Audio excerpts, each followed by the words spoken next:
ज्ञानवैभवं वेदवाङ्मयं लसति यत्र भवभयापहारि मुनिविराजितं ज्ञानवैभवं वेदवाङ्मयं लसति यत्र भवभयापहारि मुनिविराजितं कीर्तिराजिता यस्य प्रणयनात् कीर्तिराजिता यस्य प्रणयनात् व्यासभासकालिदासबाणमुख्यकविभिः व्यासभासकालिदासबाणमुख्यकविभिः पठत संस्कृतं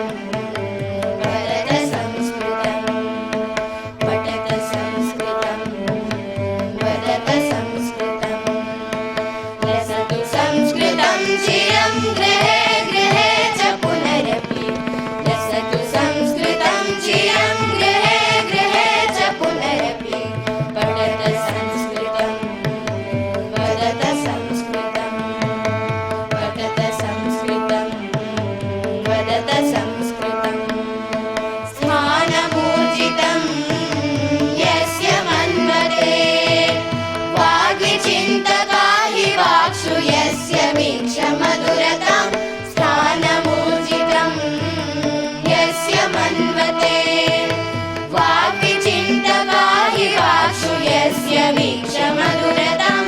यद्विना जना नैव जानते यद्विना जना नैव जानते भारतीय संस्कृतिं सनातनाभिधाम्बरां भारतीय संस्कृतिं सनातनाभिधाम्बरां पठत संस्कृतं वदत संस्कृतं पठत संस्कृतं वदत संस्कृतं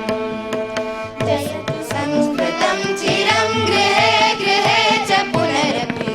लसतु संस्कृतं चिरं गृहे गृहे च पुनरपि पठत संस्कृतं वदत संस्कृतं पठत संस्कृतं वदत संस्कृतं जयतु संस्कृतं संस्कृतिस्तथा संस्कृतस्य संस्कृतेश प्रणयनाचमनुकूलं जयतु संस्कृतं संस्कृतिस्तथा संस्कृतस्य संस्कृतेश प्रणयनाचमनुकूलं जयतु संस्कृतं जयतु मनुकुलं जयतु संस्कृतं जयतु मनुकुलं जयतु जयतु संस्कृतं जयतु जयतु मनुकुलं जयतु जयतु संस्कृतं जयतु जयतु मनुकुलं पठत संस्कृतं वदत संस्कृतं पठत संस्कृतं वदत संस्कृतं लसतु संस्कृतं चिरं गृहे गृहे च पुनरपि लसतु संस्कृतं चिरं गृहे गृहे च पुनरपि पठत संस्कृतं वदत संस्कृतं पठत संस्कृतं वदत संस्कृतं पठत संस्कृतं वदत संस्कृतं धन्यवादः।